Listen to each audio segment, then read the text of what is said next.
Hello and welcome to A Star to Steer Her By, episode 301. Whoa! Cool.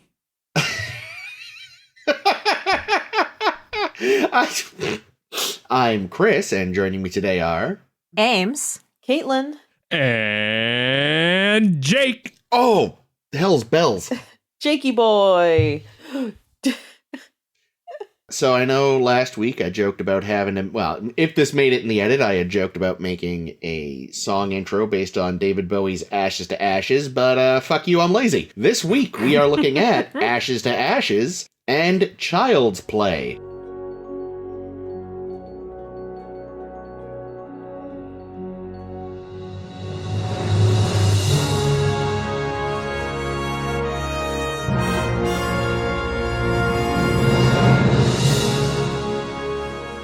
First up, Woo.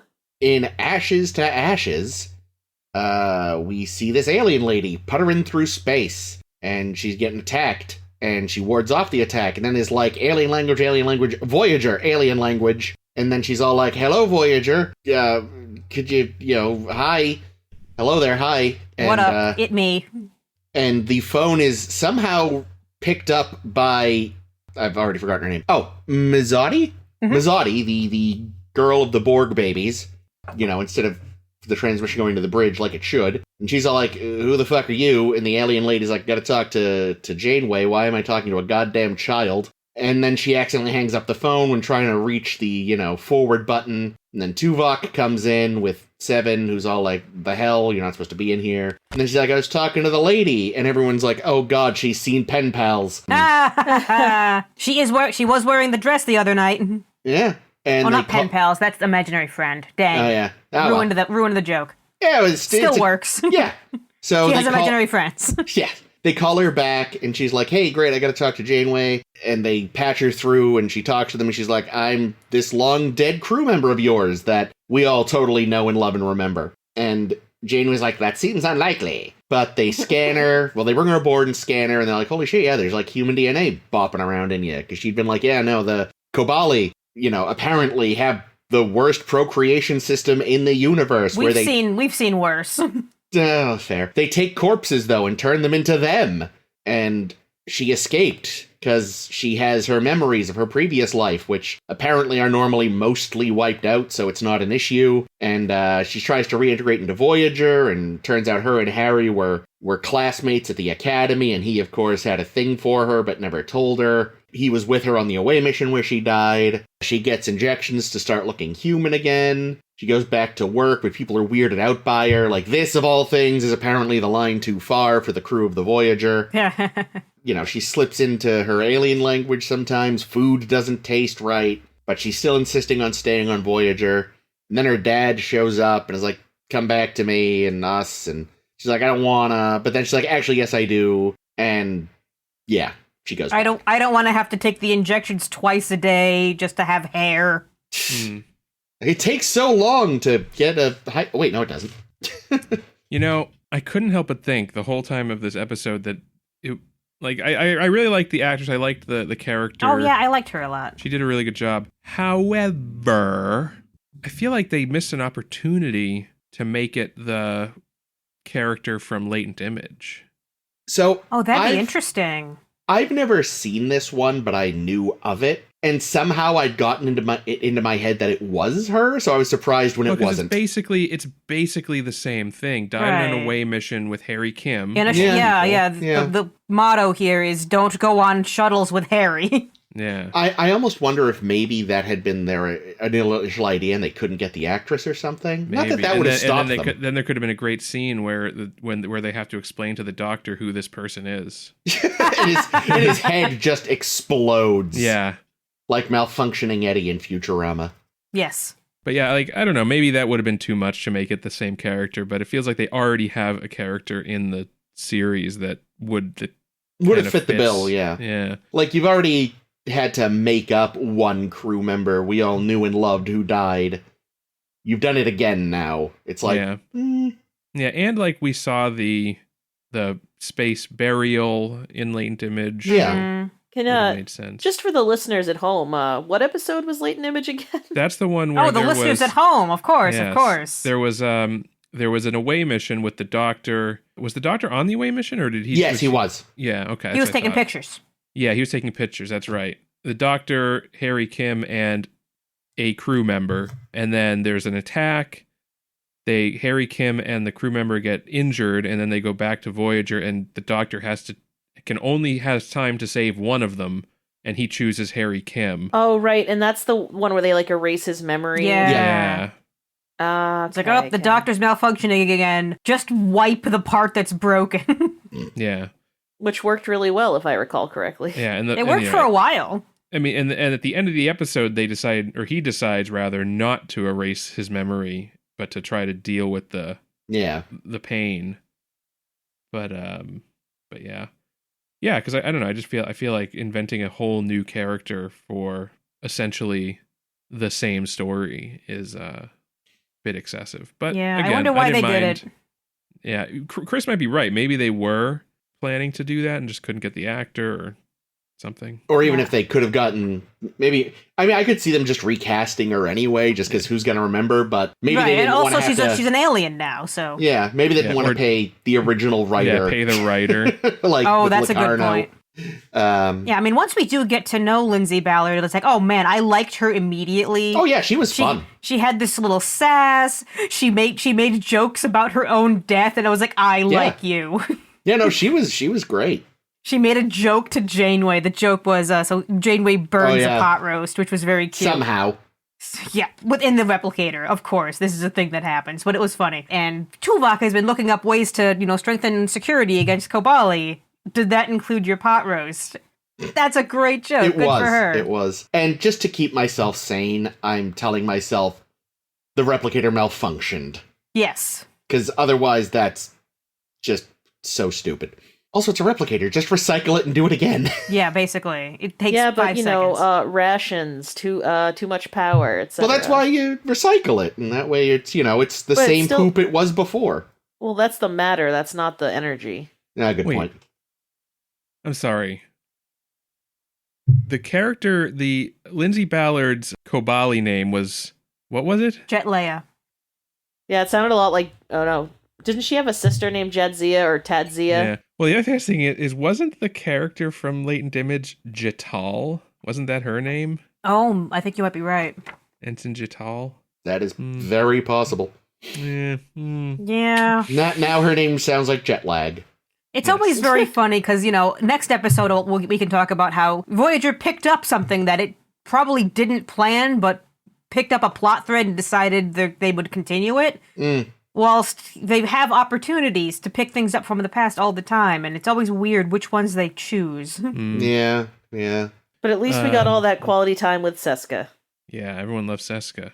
Now, I do like Seska. She's fun. They could have brought her back. Well, no, she's several decades behind them now, but yeah, that would have been funny. You're back again, and now you're someone else. Well, for that matter... She's still obsessed with Chakotay and his baby seeds. Ballard catching up to the Voyager is another mystery, because she's been dead for, 3 years, they said? Yeah, they've already done some jumps. Yeah, so... I feel like all of the big jumps that they've done have been in the last 3 years. Yeah, that's a good point. That's true. Well, maybe the Kobali have a lot of technology, because they have to be constantly searching for corpses. That's true, yeah. I said they should go back to the planet from Emanations, where they dump their cocoon people. There we go. When they die. Yeah. Could have a ton of people for their population. Maybe they could resurrect somebody in an old pickup truck. Ooh. Or they could team up with the people from Coda, because they just need the people while they're dying, and then the Kobali can just have the corpse when they're done. Oh God, I got grim. No, it's an environmentally conscious. It's all great. I was reading an article today actually about environmental cemeteries. Oh. And how? What were you thinking I was going to say? I thought you were about to say some government is unironically considering Soylent Green. Oh no, sadly no. It sounds delicious. Sadly, no. But no, just how, dumping, your corpses wherever is terrible. Cremation is also environmentally terrible because of all the carbon that it gets released. Yep. Son of a So bitch. really, it makes the most sense just to put you in a bag, fuck embalming, god damn it, what a waste, Oh, yeah. and let you be a tree. Yeah. When they actually do that too, there's like, I don't remember what it's called, but it's like something pods. Yeah. That's my ideal post-mortem whatever I disposal. wonder if you filled a corpse's asshole with seeds, With Miracle Grow. if like a tree would grow out of your ass in death. Well, you get on that, Jake. Just jam a peach pit up there and Just circle a life me. Just take my body, drop it in woods where there are known predators, and Like scavenger predators, yeah. specifically. But here's the thing: No, like, but then we they eat get a so much taste for your garbage. flesh. There's going to be so much like microplastics and all kinds of shit inside of us when we die that just we end up poisoning whatever ate us. That's a good point. No. All right. I don't know. Just drop my corpse off of a skyscraper and have it land on a tech billionaire. There you go. I like Yeah. that one. That's the best Classic. one yet. So actually, that brings up a good question, because if this is how these people procreate, I guess they can't whelp children or Yeah, lay what eggs or do the happened? normal shit. What happened to them that they've had to resort to this? Who knows? I mean, it's nice not knowing, but I was wondering to myself, like, okay, what are the other fucked up forms of reproduction that we've seen? Because there was the people from Favorite Son who have to lure you to their planet Yep. and then fuck you to death. Yep. They don't have to fuck you to death. That's what just if- for funsies. What if the Kabali are actually just like parasites? That, like, because if they don't birth humanoid things, maybe they're like either non-corporeal, like, or they're just some kind of like And they're just like possessing? like a microorganism or something. So that in order to have a functioning body, that this is what they do. How far can their abilities go too? Like, if a Kabali dies of natural causes, can you just make a new Kabali out of that corpse? Or Oh my god. does the corpse eventually just kind of run out of steam? Is it like Multiplicity when they've made copies of Michael Keaton, and eventually it just kind of stops working? Needs maybe more they Michael use Keaton. it up. Yeah, I kind of like, as much as it's not important to the story to really know, it is something that I'm curious about. Like, Yeah, that's the thing. It's like, again, I think focusing on it would have been a mistake. Right. Because that's really not the point. It's just an engine to tell this story. But you inevitably end up thinking about it a little. And it's sometimes you think about things and you're like, this makes no sense. And other times you think about things and you're like, there are logical ways it could have happened. And it leads to interesting questions, not just going, wait, what? And I think this is more one of the good ones where you're just kind of like, oh, maybe it's like, I kind of like Jake's idea. Maybe they started off as a parasite race and they never kind of had a reproduction cycle that didn't involve hijacking. Yeah. Or maybe they Existing needed stuff. to supplant their population with more people because there was some kind of a crisis or something. Yeah. They did this to a bunch of corpses, but the corpses, when you reanimate them, are sterile. Mm. And it's like, okay, well, after this happens for too long, You run out of... there's no longer any sterile people, or there's no longer any fertile people, so we're stuck doing this in perpetuity. Yeah, that would make sense too. That makes sense. Yeah. But yeah, I don't know. It is interesting. I'm glad that it was her choice to go back, because there is a violation happening. Even if it is a dead person. Mm. The Yeah. fact that they can retain their memories and personality from their past life, Yeah. that to me feels like a violation. Like, yeah, if you were literally just using them as a shell and it was a totally new consciousness with no connection to the corpses, then sure, fine. Yeah, use it. you're a natural resource. Yeah. But Yeah, like necromancing a dead person and then forcing them to be your daughter just seems like a goddamn fucking violation of the highest order. And it does sound like the amount of what she retained is unusual and normally doesn't happen. Yeah.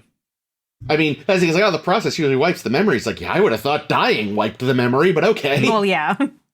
Maybe it's got to do with like how long they were dead. Maybe. Because like I feel like pretty soon after you die, your brain starts to decompose. Probably.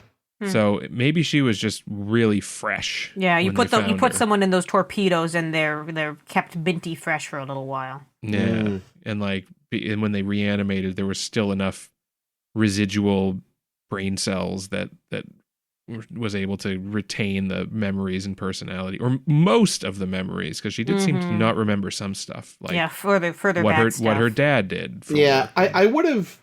That's one thing. Overall, I did quite like this, but I would have liked them to be dropping little things like that earlier.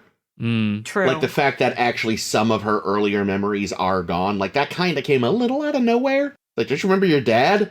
Oh, actually, no. It's like, Yeah, Like, it's it like would've I been nice to almost have- wonder if we could have dropped the B plot.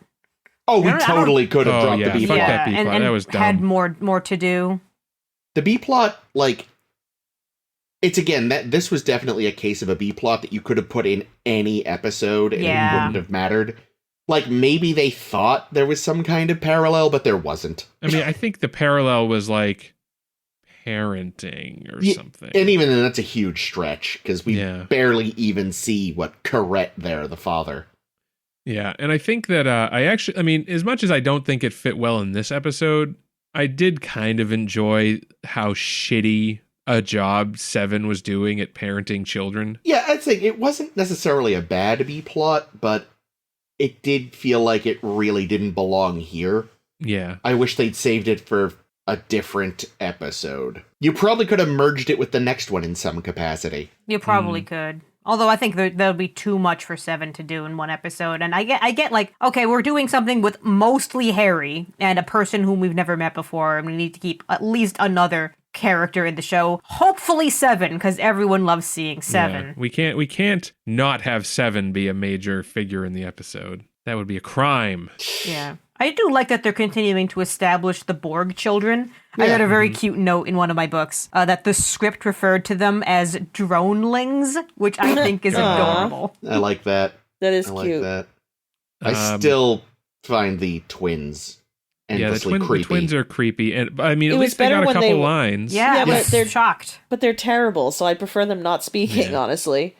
Yeah, I think the girl is the strongest. I like her. probably. Yeah. Oh, she's very good. You yeah. will never hear me say I like this child actor, and I will say I like this child actor. Yeah, I mean, it seems to me like she's a better version of Naomi Wildman in terms of like we need a young girl character, and I feel like they're sidelining Naomi a bit here, which is fine. I don't know. Maybe there's going to be a big little girl adventure. The two of them will go and use No. their various talents to save the ship or some Oh, shit. God, I Oh, hope wow. not. Don't manifest that into the universe. I know the show's already over. I was The going to episode say, it's doesn't way exist. too late for me to manifest anything into the universe. It Write either it already for your is or it already fanfic. isn't. It's out there now. It's somehow altered history. Yep.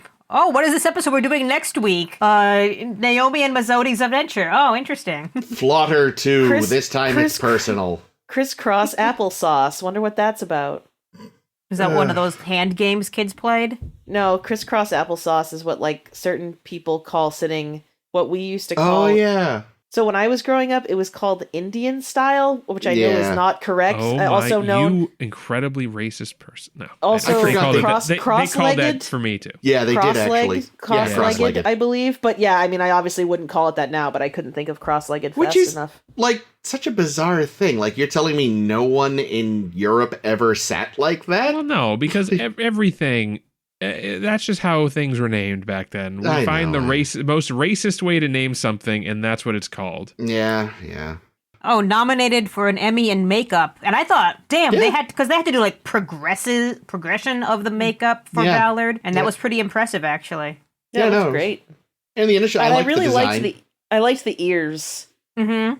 The ears were fun, but I felt like it must have been really uncomfortable for whomever was wearing it. Oh, I mean- probably, Makes- yeah. It makes me almost feel like always their true. real ears must have been like really like suctioned down to their heads, which feels uncomfortable to me. I mean, they do that with a lot of aliens in Star Trek, though, where they'll have just, like little holes for ears or something. Little doodle bobs. Yeah, really. Andorians are the ones that get off easy because they just add extras. Yeah. Boop. Nah, Vulcans get off easy. It's just ears and eyebrows. I don't even have to paint them. Well, if you want to talk about easiest, that would be the humans. Yeah. Any of the races that look identical to humans. Yeah, I say Bajorans also have it pretty easy, I think. They have Good point. of the aliens that do get a prosthetic. One little piece of latex on the nose. Actually, no, Betazoids. Just black contacts. I don't know. Yeah, See, that would traumatize the comfortable shit as out fuck. of me. I wouldn't want to put that. anything in my goddamn eye. I mean, how about a trill? That's just makeup. Yeah. Spots. Probably takes longer though. Yeah. Yeah. But yeah, I would not want contacts either, so I understand. But a lot of folks wouldn't mind. True. But yeah, I don't know. So Harry Kim gets his Harry Kim wet. Ew. So that was good. Good for him. When she's sitting at the foot of the bed and goes, "They're coming," I went, at least somebody did tonight. Oh, no. Oh, Harry. As unlucky in love as the Doctor. I was going to say, yeah, this is another instance where it just doesn't work out. All the women in Harry's life turn out to be aliens. Yeah, when did he give up on potentially pursuing Ballard and just settle for Libby?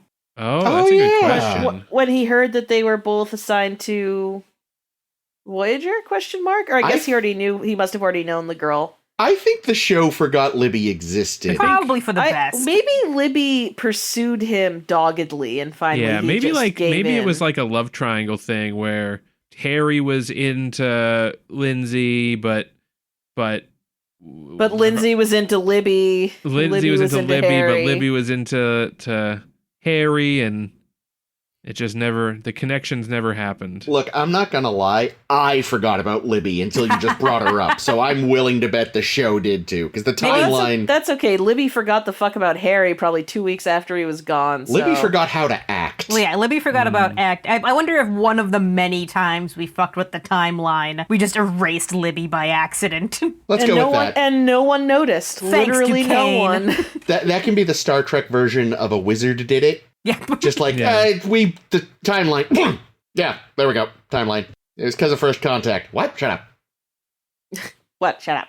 That's what he says to our cat all the time. What? Shut up. Poor Harry. Not doing well in the love department. No love, no promotions. He has apparently taken up saxophone. Yeah, that's cool. Is it? I looked it up just to see if there was any information on, how is that actually kind of because I figure they do look a bit alike. Yeah, they're both reed saxophones. instruments. Yeah. They're both woodwind. Well, but clarinets tends to be like the starter drug. Like, I feel like every child in band learns clarinet. Yeah, I looked it up, and it's sort of like one is not inherently easier than the other, based on what I read. Like, there are aspects of clarinet that are harder, sort of. From the off, the clarinet's more complicated, but if you want specifically jazz saxophone, some of the techniques are more complicated than you would do for ordinary clarinet playing. There are different ways that you have to hold the reed in your mouth. Yes. Is my understanding about the thing that makes saxophone difficult. Oh, wow. Yeah. Well, apparently that's the thing that's harder with the clarinet, is the way you have to hold the reed. I don't remember. Yeah, It's been a very long time since I played played. saxophone for many years. And Did you? Yeah, I was going to say, playing the saxophone ain't that hard. You basically just blow. And if there's one thing Harry Kim does, it's blow. Oh, we like Harry. I know, I'm just kidding. I love Harry Kim. He's just so easy to pick on. Was this so? I'm kind of getting Borgling stuff confused. Was this the one where? Yes, Droneling. Was this the one where Mazzotti made the little 7 of 9 bust, or is that the next one? That is this one, yeah. Okay. Because she was expressing individuality, which, you know what, today is fine, but tomorrow if you do it again, yeah, whippings. Yeah. Next week she makes the ant farm. 7. Yeah. 7 has to loosen up a little. Yeah. Yeah, The she'd bust like was to, cute. but she can't fucking breathe in that outfit, so there's no loosening up for 7. I was joking that the whole 7 being a hard ass, like you must conform, you must comply, make only geometric shapes, was just like a test to see if the children had become individuals yet, and only Mazzotti passed. The other children have not passed. I kind of wish that had been the point. That would have been a little more interesting. Yeah, because I know we brought up before, like, yes, we've seen Seven's character progression throughout the seasons we've had her. And I feel like she's past the point where, like, fun will now commence. It's like, you understand what fun is, right, Seven? Although I could also totally see her, like, suddenly being charged with 4 children, just kind of panicking and falling back on instinct. And unfortunately, her instinct is still kind of Borgy. Yeah. Borgy. I did to be fair, like, Seven hasn't developed that much, to be honest. I mean, it depends on who's writing her, but I think Jerry Ryan does her best to infuse more personality where she can. Yeah. Like, I think I really have to credit her for doing really good subtle expressions. And I think you're seeing more of them, and they're getting, a little less subtle as time goes on. Like, Seven's getting used to having emotions and expressing them, and no one has truly mastered the eyebrow, unlike no one but Vulcans really have shown us so much great eyebrow work as we get from Jerry Ryan. I don't know. There was McCoy too. He was also great. Well, that's true. He was, and she's also. I mean, she's not working with a full kit of eyebrows. True. She only has the one. It's true. Imagine what she could do with both eyebrows. She'd rule the world. What about The Rock when we met him the other week? Yeah, but yeah. So I think it's kind of it depends on who's writing her that week, how far she's come on paper. And Jerry Ryan has to kind of do as much heavy lifting as she can within the constraints of what she's given to do and say. Yeah. Now, the real question is how far Harry Kim has come on paper. God damn it, Jake. One time he got it about 2.5 feet. But there was during the scene, though, I think, Caitlin, you had a great line. Which scene? Sorry, the children doing their art at the end. Where Echeb is like, oh, aren't you going to punish her? Echeb, damn it. Echeb. It's like, aren't you going to punish her for not doing the assignment? And do you remember what you said, Caitlin? I think I said no, she's my favorite. No. No, I said no, I said no, she's played to my vanity, so she has satisfied my vanity. Satisfied my vanity, so she does not get punished today. I liked that. And yes. But that bust was terrible. Like, she's 8. Yeah, what do you want? She's a kid, for Christ's sake. It's better than I would have done at that age. Same. It's better than I would do at this age. Never mind that age. Point. You told me to fucking try to make Jerry Ryan's face. I mean, that's the thing, though. It's like, of course it's you. It's got the eye thing. Like, yes, that's the only indication it's you, but still, it's there.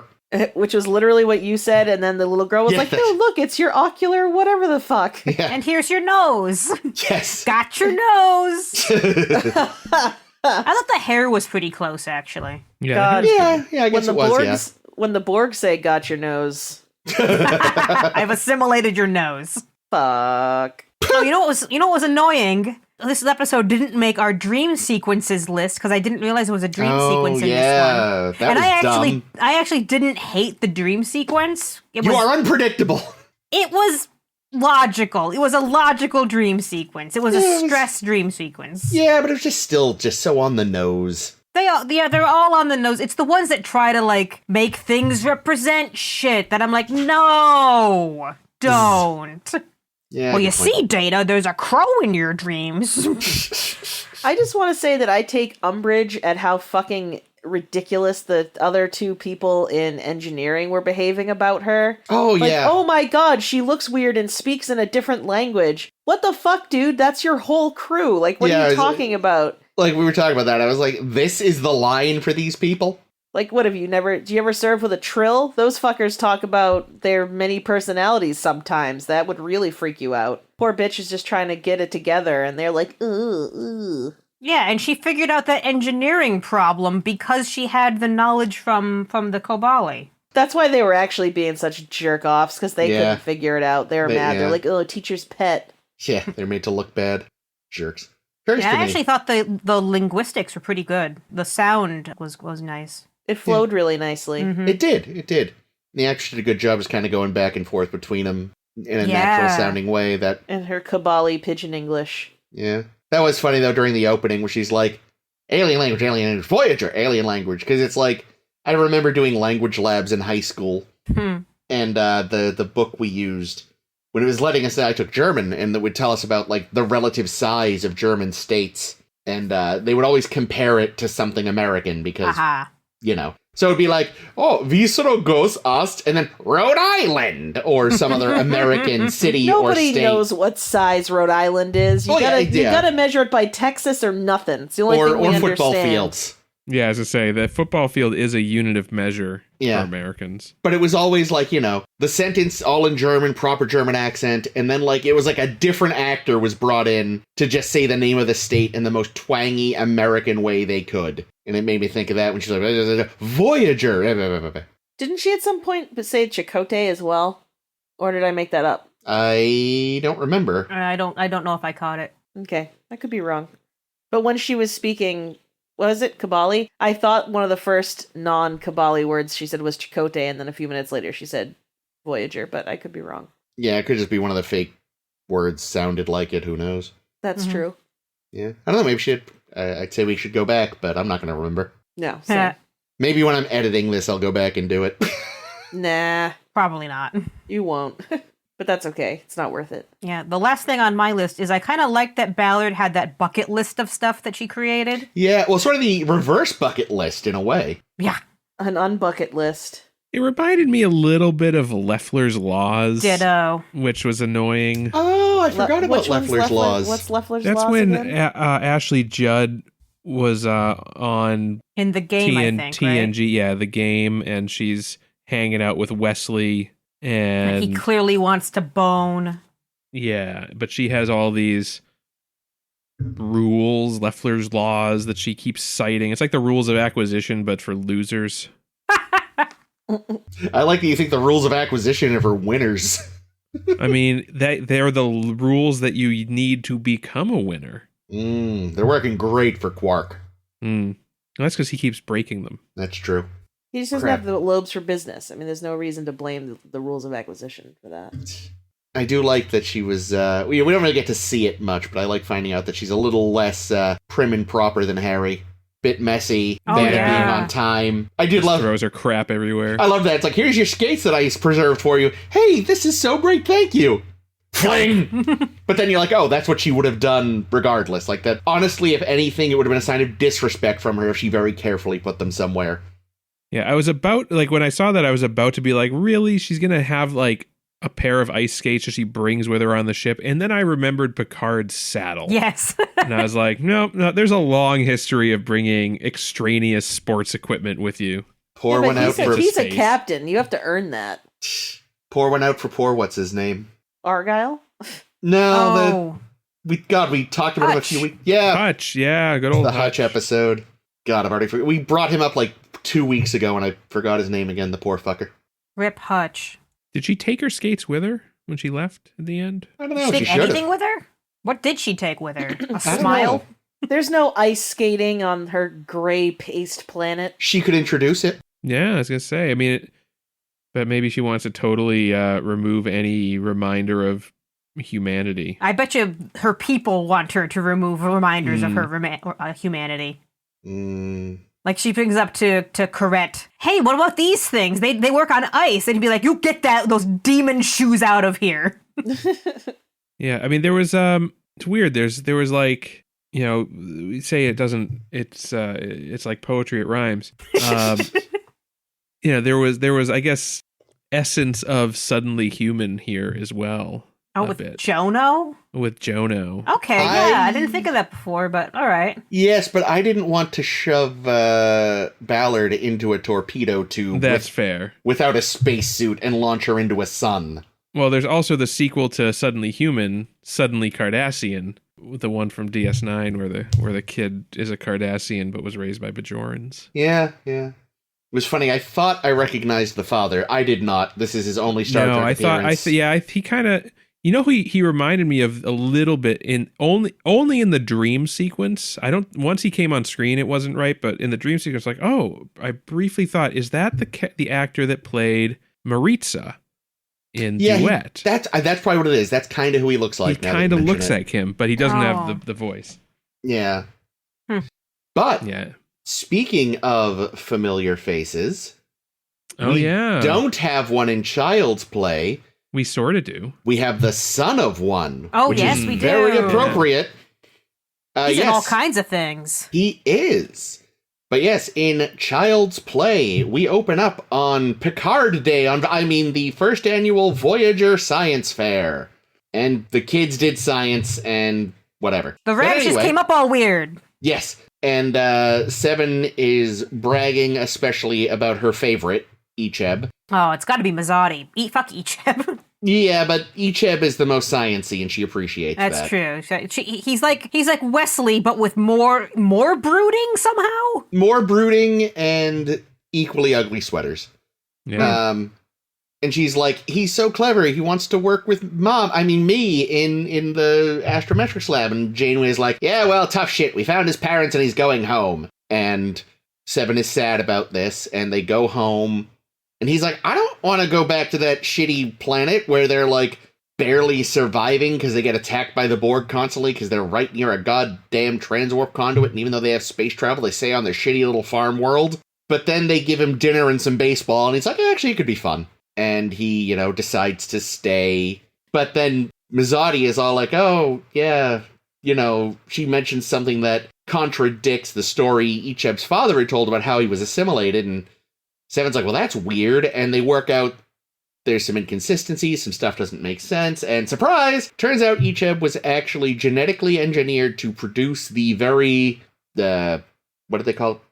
Not parasite. Pathogen. Pathogen, thank you. That had actually wiped out the cube we found him and the other dronelings on. And it was a ticking time bomb, this kid. Yep, and they were just going to send him right back. And the Voyager, of course, saves him in the nick of time, and everyone's happy.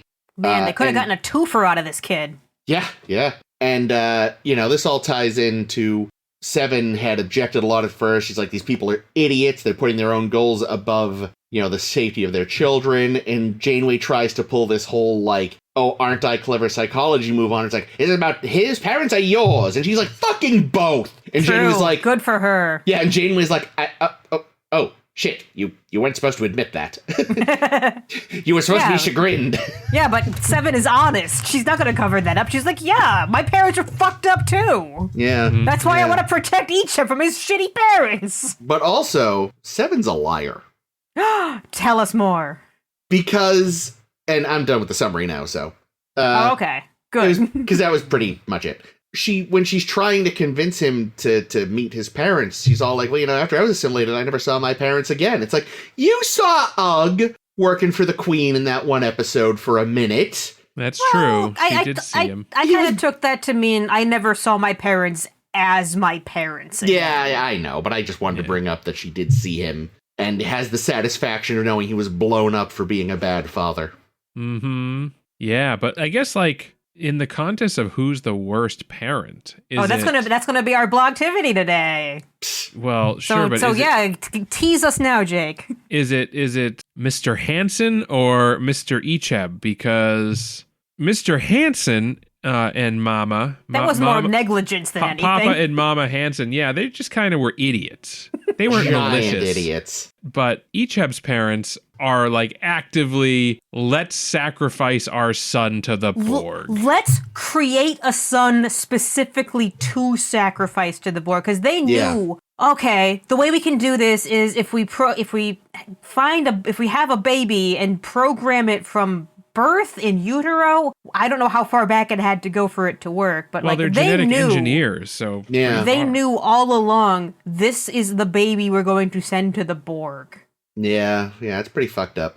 I did appreciate that they kind of flipped the script a little, in that when the time came to resend him, like, normally the stereotype is the father would be the one who's cold about it, and the mother would be like, wait, no, but this time they're like, nah, the mother's the one who's like, no, we know what this is for, and he's like, oh, I don't want it. We had a chance to have the actual son again. Yeah. He's so good at playing to go throw the football. Yeah. The Paula ball. Mm. Yes. And as I sort of alluded to in the intro, the father there is Mark Shepard, I believe. Yeah, Mark Shepard, who is the son of Morgan Morgan Shepard, I think. Yeah. Anyway, Data's grandfather / the psychic whale hunter from a few seasons back. Ira Graves. We love him.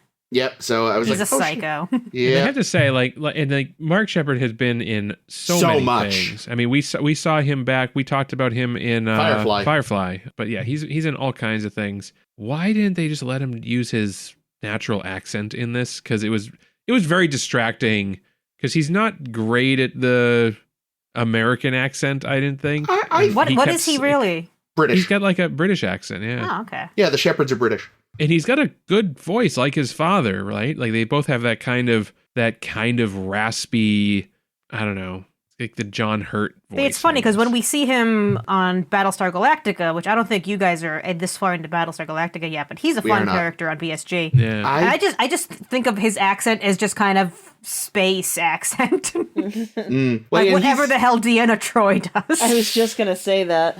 Yeah, there's definitely at least one or two moments where he slipped a little and you could hear it coming through. But overall, I think he did well. I've never seen him without facial hair, so it was really odd. I think he was clean-shaven in his appearance in Doctor Who. Not even a little bit? I don't think so. Because he was supposed to be like... Did he have a hat? Oh, he was the businessman in that, right? No, he was the FBI agent back in Matt Smith's second season. Oh, I don't know then. I don't remember.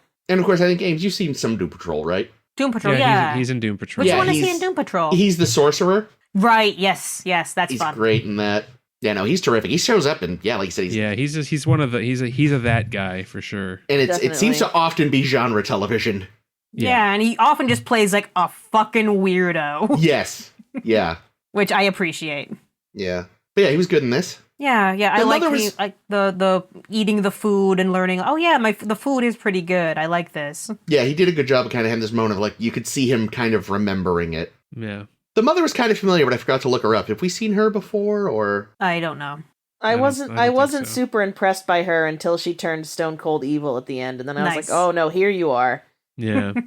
There's your real character. That's better. The only problem is the episode description on Paramount Plus kind of spoiled the twist for me, so I didn't get to experience it properly. In how, at what point do you realize, oh no, Lucan and Yifei do suck? I mean, I guess I probably would have realized something was up because I know he doesn't leave. Yeah. So something would have had to have gone wrong for this. But it could have been another Borg attack. Yeah. Not necessarily they turn out to be the worst. Yeah, I did I enjoyed the matte painting that they used for the background on their home world. Oh, the waterfall? Destroyed home world. Yeah, well, just like the whole thing, like you can see the city that they used to be a sophisticated, technologically advanced society, and now they're just an agrarian. Like, this is the best they can do. Yeah, guys, move. Yeah, seriously. It's a great parallel. I really appreciated the parallel that when I think they bring up to the parents, like, oh yeah, he was looking into wormhole technology because Voyager wants to get home, and the parents are like, why? Why when they can live wherever they want? Like they're trying to ask us to do, wink, wink. Yeah, it's because home is meaningful to people. It's where the heart is. I mean, it's where your rump rests. It's one thing for home to be meaningful to you when you live in fucking Utopia. It's another when you're like literally parked next to a Borg off-ramp. Yeah, but that is their home. People are very like we saw this in Progress in Deep Space Nine with Kira's friend, whose name is gone now. Oh, the guy with the hut. Yeah, the guy with the hut that she set on fucking fire. Yeah, yes. I mean, I do get it, but at the same time, I'm like, at some point, like, oh boy. I'm with 7 on this one. It's like it just outweighs, like, it's the fucking Borg. They're coming by every couple of years, like. Yeah, how many sons do you think they've sacrificed? Like, is he the first one? Oh. In a new program, or like have they done this a bunch? That's an interesting question. Yeah. What does the rest of their little village there think of this? Because they see each other's back, and it's like, oh yeah, come play ball with us. When is he leaving? That's the thing. I kind of now wonder, like, were they? I'm willing to bet a lot of them were in on it. Like, because they got the call, they knew Voyager was coming, and they all probably had like a town meeting, Simpsons style. Let's get our story straight before they get here. It's like, that's why this kid who he, like, doesn't know is like, hey, Icheb, old buddy, who you don't, I promise we're old friends. Let's go play ball together so I can convince you to stay and then get re-weaponized. What was that? Come and stay. It reminds me of the story of the little dog Leica that the Russians shot into space. The day before they did that, the head scientist on the project took her home to like spend time with his family. Oh, Christ! Sweet Yeah. puppy. Poor thing. Yep, she got to have one day of not whatever, and then... Oh, God, I didn't know that part. Oh, hey, you're welcome. Is it sadder knowing that, or would it have been sadder if that had never happened? I don't know. It's just all sad. Either way, it's terrible. I only just found out. I need time to process. Sorry. There is a list from a National Geographic I read recently of just all the animals that have been in space and which ones survived. None of them. No, a lot of them did. Really? I think basically all the monkeys, because by the time they were sending like chimps into space, they knew how to get them to come back. Ugh. But for one, welcome our new ant overlords. Yes, exactly. Got it. Yeah, Of lots course. of animals up there. According to this article, it's fucking hilarious. There are tardigrades on the moon because Israel sent us something up there that crashed into the moon. So it's like, oh well, they're just there now, I guess. Great, good job, tardigrades. It's good to know that after the human race has wiped itself out sooner probably than later, that in like a couple of millennia, there's gonna be a tardigrade descendant species living on the moon, looking down on Earth, telling tales of the fools that lived there. Love it. I'll watch Also, that cartoon. I think I know I told Jake this before, but there's only been one country to send a cat into space, and it's not who you would think it is. The Give me a minute. Egyptians? Let me Sadly, think. no. Who else has space programs? Yeah, I didn't even know this country did anything. It did much with space at all. Oh, so I'm because I'm So thinking it's like not, it's not us then. there's us, Russia, China.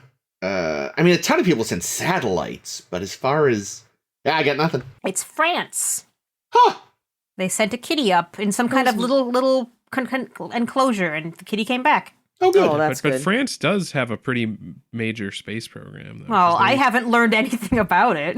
This came up out of nowhere. They were the country that launched the Webb telescope. Oh. Yeah, like again, that's another one where it's like I think if you told me they had some like satellites and things like that, I'd be like, yeah, sure. I didn't realize they'd ever done anything with living creatures. I'm of course now inevitably picturing the cat as having a beret and one of those little striped turtlenecks and a Just cigarette. holding a baguette. Yeah, As a side note, can you imagine how pissed that fucking cat was when it got home? Right? I like to picture them, taking it out of the return pod, and it's just immediately like an old Warner Brothers cartoon. They just turn to a cloud of dust and rage on the scientist's head, And then, yep. and the scientist going, "Oui, I deserved that." And then he lights a cigarette. He lights 2 cigarettes and hand one to the cat. Yes. Smoke up, Meow. Fluffy. Le meow. Le meow. Yeah. What else about this? Oh, I like the doctor's little scene with Icheb when he's getting ready to send him down. Oh, you've assimilated butterflies. Yeah. That's why you feel funny. I thought that was cute. Yeah, it was weird watching him try to have like bedside manner and actually kind of doing okay.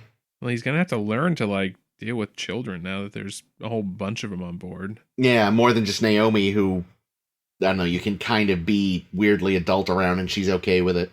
Yeah, she's too precocious. Yeah. I don't know. I feel like you can be fairly adult around the dronelings because they've assimilated stuff like this, so they understand. Oh, Yeah. that's probably true. Yeah, well, yeah, I mean, the But yeah, twins... you don't have to dumb shit down for them. True. Yeah, they're probably, a couple of them are probably smarter than most of the other people on Voyager. So. Yeah. Definitely Well, I Mazzotti. mean, Yeah. Yeah. I was gonna say, exactly. considering their science fair projects, especially Icheb, right? Building a Revolutionizing their scanning systems. like that's impressive. What the hell did the creepy twins make? I've already forgotten. They cloned a potato because when they asked if they could clone Naomi, they were told no. That's right. I remember thinking, like, of course the creepy twins want to Yes, do cloning. they would, the fucking creeps. Seriously, they continue to just be so unsettling. I'm just, like, waiting for them to try to go all fucking serial killer on Voyager. I also I enjoyed that that Mizzotti's ant farm was a cube. Yeah. Oh, that is good. But then it's just, what's funny is that they kind of joke about how Borg like it. It's just like, I like bugs. Which Yeah. seems like, yeah, it's a kid thing. Some kids really like bugs. Yeah. I didn't, but that's because I'm normal. Yeah, she also expresses at some point, will we also go and find my parents? And Seven's like, if they come up, yeah, I mean, we're not going to go too far out of our way or anything, because, God damn it. And she says she wishes that we don't find them. I said, damn, she is the best kid. Well, that's the other thing, like, with all of the others, there's just as much of a chance their parents were caught up when they were. True. Like, finding Ichebs could easily be the exception, because he was weaponized and launched. Well, plus, actually, she must have been, like, an infant when they got Icheb, because I feel like, or rather, she must have been an infant when they got her, because she's only, like, 8 now, but she seems to have been there before Icheb, and they were impressed by how much Icheb had grown, and we know that the, like, whatever, growth tubes, whatever they're called. Maturation chambers. Thanks, we know that those work quickly, so she probably doesn't remember her parents at all, and they probably wouldn't be any, like, getting those memories back either. Like, Icheb didn't remember until he sort of did, but... Yeah, there was some stuff to come... But there would be nothing to come back for her, probably. Yeah, her earliest memories are being in a tube with a hat. Little Borg baby hat. Baby Borg. Speaking of Borg baby, still no sign of Borg baby. No, they already found his parents. He's the other exception. Yeah, or at least his people. Yeah. Or her people? I think it was a girl. I don't remember, but let's go with that, yeah. Either way, they found the people. They accepted a Borg baby. Yeah. No, here's what they did. They were flying through space, and they came across a traitor, and they were like, here, why don't you take this child back to its parents? And the traitor's like, okay, fine, I will make that my mission. Traitor to be played by Pedro Pascal. Yes, good. That's all he does now. He's so good at it. He just does escort missions with small children. I kind of want that show. I did see, like, fan art of like the Mandalorian in Star Trek, but he had, like, a tiny Vulcan in the bag instead of a baby Yoda. Oh yeah, because of the ears. Yeah. Oh, that's cute. Could be a little Ferengi. That'd be cute.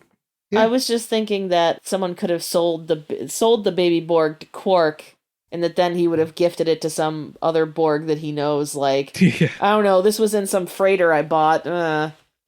Give it to Hugh. Someone left a baby. Tries to sell it to Picard, or someone left it. Yeah. Actually, yeah. The somebody should have told the Brunali people. Oh, Icheb's people.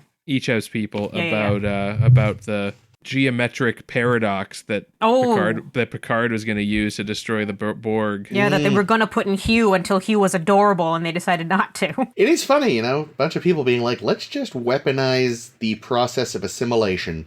Because didn't somebody else try to do that a few seasons ago? They like found that the device, people. Yeah, that was fucking up Seven.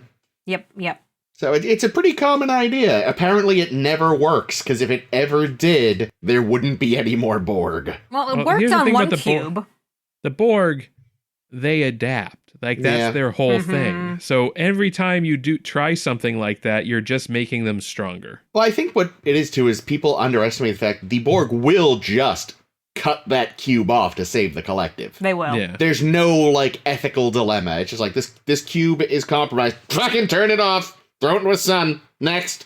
We give no fucks. They're like, but it's a bunch of children. We literally don't give a fuck. We're the Borg. Goodbye. We will find more. We always do. You know how last episode those people procreated by stealing corpses? We kind of do the same thing. Oh man. Imagine if the Borg could assimilate and revive corpses. Oh god. Well, just have the Kobali do it and then just assimilate them. Yeah, little joke I made that I thought was silly. So the Brunali are basically saying, like, our biggest weapon, our biggest resource we can use against the Borg is how we love genetic modifications of things. And I said, yes, the only resource we have, potatoes. Oh, God. Evil bastards. But yeah, so it seems our theme of the week is parents just don't understand. Insert Fresh Prince lyrics here. Yes. Which means that our blogtivity of the week is also going to be on parents, and I realized, oh crap, there's a lot of freaking parents that I want to bring up this week. So we're gonna cut this in half. So this week we're just going to do like older Trek parents, and next week we can do the way more spoiler heavy stuff of any of the newer stuff. Yep. So off the bat, I think our first major Trek parent-child relationship, the first one we're shown, is immediately strained Spock and his dad. Yeah. And his mom, but he gets on with her. But his mom, Amanda's great. Yeah, and they seem to get on well enough. But still, I do appreciate that. Right away, Trek is setting the tone. People and their parents just, in this universe, just butt heads constantly. Yeah. Although they're somewhat friendlier by the end of the episode. And well, they kind of, they reconcile a little bit. Yeah. But that relationship remains strained for the rest of their lives. Yeah. Yes. Yeah, like we find out in Sarek, I think, that they still never quite... We find out in... What's the one where Spock tries to reunification? Reunification, duh. What's the one where he tries to unify Romulus? Oh, right, reunification. They haven't spoken in many years. They never melded. Yeah. Which apparently is a thing that people do on Vulcan with their family. Yeah, so they never quite... I don't mean to make it gross, but like, doesn't that basically mean like if you meld with your parents, you could theoretically remember your conception? They're Vulcans, and they think that's logical. That's gross. But also, that's assuming like how well do you actually remember every time you fucked? You know. Well, if you only fuck once every 7 years, Touché. You probably remember them. But also, I forget how canon this is, but I thought Amanda also needed to like do a artificial conception thing, That was never actually said in any of the shows. It was something Roddenberry said once in an interview. That was kind of the idea, but they never got around to saying it, so... Yeah, because how well do Vulcans and humans match up? Yeah. He's like, honey, I'm on Ponfar, and she's like, what the fuck does that mean?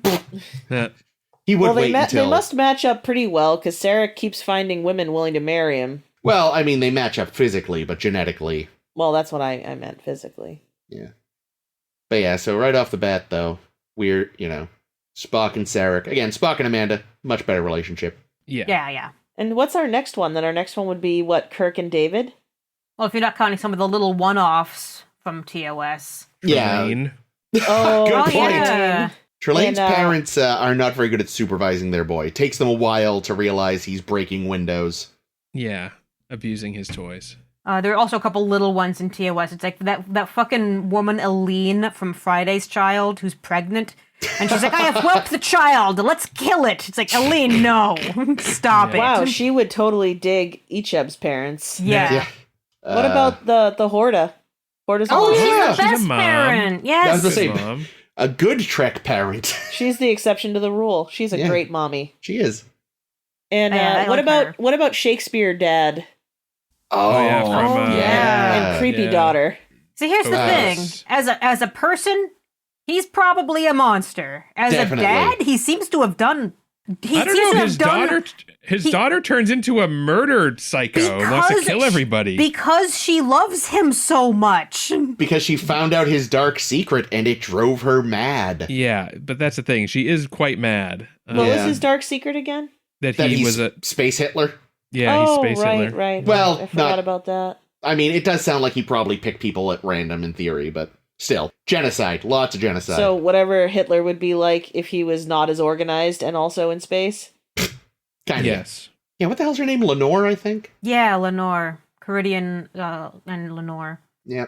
Yeah, and the other one I thought of, or I saw on a list that I went through, was the guy from the Mark of Gideon, Hodin, who was just gonna let his daughter get all of Kirk's diseases and die. Oh, yeah. It's like, you're going to be our Typhoid Mary, honey. And she's like, okay. And she's like, wow, that's Ishem's parents kind of a little again. Kinda. Yeah. So yeah, a bunch of not great parents. What about Apollo, who is parent to all? What about Finney's daughter? Oh, her. Oh, yeah. Yeah, Sailor Mercury there. Jamie. Oh, that's right. Jamie, named after James Kirk. That's right. Yeah, I forgot about that. They were such good friends before Kirk ejected him. Yep. Yeah, she was very mad at him when she thought he'd done that. Understandably. Yeah. Understandably. But they seem to have an okay relationship, despite the fact that Finney was a embittered piece of shit. Yeah. Yeah, but he was embittered about something that wasn't his daughter. He can still love the daughter and still hate exactly, her. yes. Exactly. Yeah, no, I think the relationship was fine, I think. Yeah, he kept his, work bitterness at work and was happy at home. We never saw Mrs. Finney, did we? Not that I'm I don't aware think so. of. There was Not in any the mention episode. of her? She don't know what the deal was with her. I don't remember. Maybe that's why Finney really hated Kirk. Maybe he was banging his wife. I'd buy that. I don't. No, I know. I mean, I don't either. This is pre-Drift Kirk.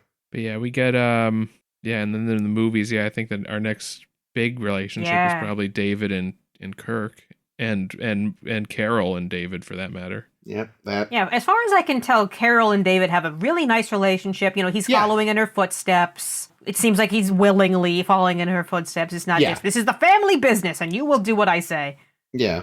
Yeah, and I can't really put much against James Kirk for not being a part of his son's life, because Carol told him not to. Yeah, specifically said, fuck off, Starfleet. Don't let him know that you're his. Yeah.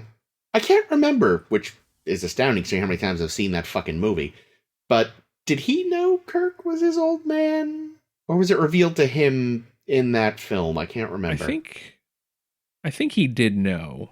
Okay. But I think he'd been he was led to believe that Kirk was a bigger piece of shit than he actually is. Yeah. Which is like kind of the one way that Carol is not a great mother. That's a good point, yeah. Like, and say we'll what talk you about will, that but talk about the same thing next week too. Yeah, because my parents were like that, honestly. Like, they talked shit about each other constantly, and it's not just because I grew up with it, it's just because it's just not a thing to do. Like, I feel like you have to kind of try to, unless your ex is actually some kind of horrific monster that did something really awful, just like not liking them or whatever isn't a great reason to be like, yep, let me tell you all this shit. Yeah. I don't know. Asking adults to act like adults during a divorce is asking for a lot, apparently. No, yeah, you're right. But of course, they don't really get to pursue it much because David's dead by the next film. Yeah, and it was such a big deal to Kirk by 6. Yeah, like, how could I trust a Klingon when they killed my boy who I met once? Yeah, well, knowing that was taken from him could lead to bitterness over the years. Oh, but speaking of 6, we also have Gorkon, father of Azitber. Yeah, that's right. Yeah, and we find out Klingons don't have tear ducts. Mm-hmm. He was probably a good dad, in Klingon terms. He seemed to train her pretty well, especially in the Klingon way, Yeah. Again, we did get a little bit more of Spock and his parents in the movies. Yeah. Was there anything else in those? I don't think so. That's all I wrote down. Oh, George and Gracie. Great parents. Also great parents. Yeah. So far, all the good parents are the non-humanoid ones. Agreed. Yep.